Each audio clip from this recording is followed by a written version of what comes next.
Sachal news net work کی videos میں خوش آمدید۔ ناظرین، ویڈیو سے متعلق اپنی قیمتی رائے کا اظہار کمنٹ باکس میں ضرور کریں اور چینل کو سبسکرائب کریں۔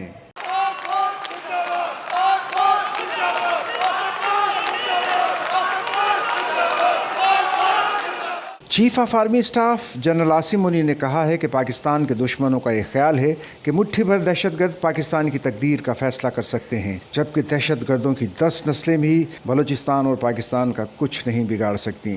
آرمی چیف نے کہا کہ انسانیت کی تاریخ میں 2 ریاستیں ہیں جو کلمے کی بنیاد پر بنی ہیں، ایک ریاست طیبہ اور دوسری پاکستان ہے۔ آج تک انسانیت کی تاریخ میں صرف 2 ریاستیں ہیں جو کلمے کی بنیاد پر بنی ہیں۔ پہلی جو تھی اس کا نام ہے ریاست طیبہ، کیونکہ طیبہ جو ہے وہ نبی کریم صلی اللہ علیہ وسلم نے اس کو نام دیا تھا، اور جبکہ قرآن میں اس کا نام ہے یثرب، یا اہل یثرب لا مقام لکم فارجعوا، یہ قرآن میں نام ہے اس کا، جو آج جس کو مدینہ المنورہ کہا جاتا ہے۔ اور دوسری ریاست جو ہے وہ اس کے 1300 سال کے بعد اللہ تعالیٰ نے یہ آپ کی بنائی ہے، کلمے کی بنیاد کے اوپر۔ آرمی چیف نے کہا کہ قرآن کہتا ہے کہ تحقیق کرو، اور آپ کا سوشل میڈیا کیا کہتا ہے کہ فارورڈ ایز ریسیوڈ، تحقیق کرنے کی ضرورت نہیں۔ مطلب قرآن سے زیادہ ٹروتفل چیز تو ہمارے لیے کوئی نہیں ہے نا۔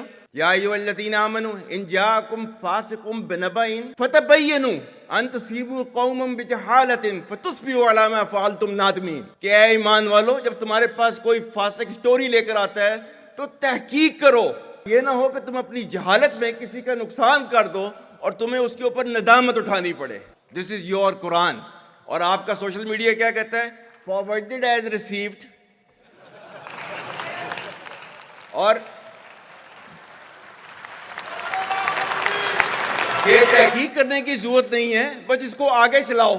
Chief of army staff general Syed Asim Munir نے پہلے اوورسیز پاکستانی اس کنونشن سے خطاب کرتے ہوئے کہا کہ میں آج بیرون ملک مقیم پاکستانیوں کے جذبات دیکھ کر بہت متاثر ہوا ہوں، اور میں آپ کو یقین دلاتا ہوں کہ آپ کے لیے ہمارے جذبات اس سے بھی زیادہ مضبوط ہیں۔ انہوں نے کہا کہ آپ صرف پاکستان کے سفیر ہی نہیں، بلکہ پاکستان کی وہ روشنی ہے جو پورے اقوام عالم پر پڑتی ہے۔ جو لوگ برین ڈرین کا بیانیہ بناتے ہیں وہ جان لیں کہ یہ برین ڈرین نہیں بلکہ برین گین ہے، اور بیرون ملک پاکستانی اس کی عمدہ ترین مثال ہیں۔ سمندر پار پاکستانیوں کو مخاطب کر کے ان کا کہنا تھا کہ آپ سب پاکستان کی کہانی اپنی اگلی نسل کو سنائیں گے، اور وہ کہانی جس کی بنیاد پر ہمارے آباء و اجداد نے پاکستان حاصل کیا۔ آرمی چیف نے کہا کہ پاکستان کے دشمنوں کا یہ خیال ہے کہ مٹھی بھر دہشت گرد پاکستان کی تقدیر کا فیصلہ کر سکتے ہیں۔ دہشت گردوں کی 10 نسلیں بھی بلوچستان اور پاکستان کا کچھ نہیں بگاڑ سکتی۔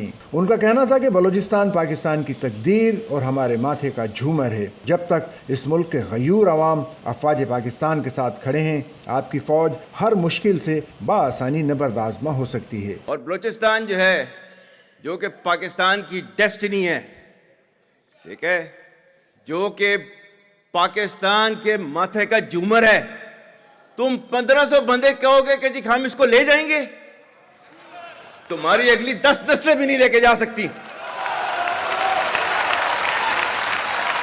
Inshallah, you will see that we will beat the hell of these terrorists very soon. انہوں نے کہا کہ اللہ تعالیٰ نے پاکستان کو بے بہا وسائل سے نوازا ہے، جس پر ہمیں ہر وقت اللہ کا شکر ادا کرنا چاہیے۔ ہم آج مل کر یہ واضح پیغام دے رہے ہیں کہ جو پاکستان کی ترقی کے راستے میں حائل ہوگا، ہم مل کر اس رکاوٹ کو ہٹا دیں گے۔ They must hear me very clearly now. You think terrorists, they can take away the destiny of the country from us?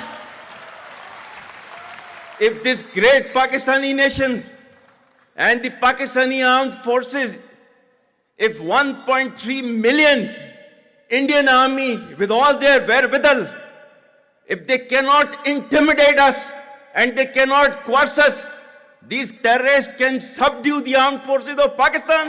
Army chief نے اوورسیز پاکستانیوں سے مخاطب ہو کر کہا کہ آپ جس ملک میں بھی ہوں، یاد رکھیں کہ آپ کی میراث ایک اعلیٰ معاشرے، نظریے اور تہذیب سے ہے۔ نامساعد حالات کے آگے بطور مسلمان اور پاکستانی نہیں گھبراتے۔ ہم کبھی بھی مشکلات اور دشواریوں کے سامنے نہ جھکے ہیں اور نہ جھکیں گے۔ انہوں نے کہا کہ جب تک اس ملک کے غیور عوام افواج پاکستان کے ساتھ کھڑے ہیں، پاکستان کو کوئی نقصان نہیں پہنچا سکتا۔ قوم اپنے شہداء کو نہایت احترام اور عزت کی نظر سے دیکھتی ہے۔ ان کی قربانی لازوال ہے، جس پر کبھی ملال نہیں آنے دیں گے۔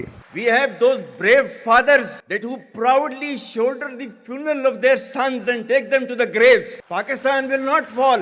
And for as long as we have those brave mothers that who proudly sacrifice their sons for the sake of the country, Pakistan will not fall.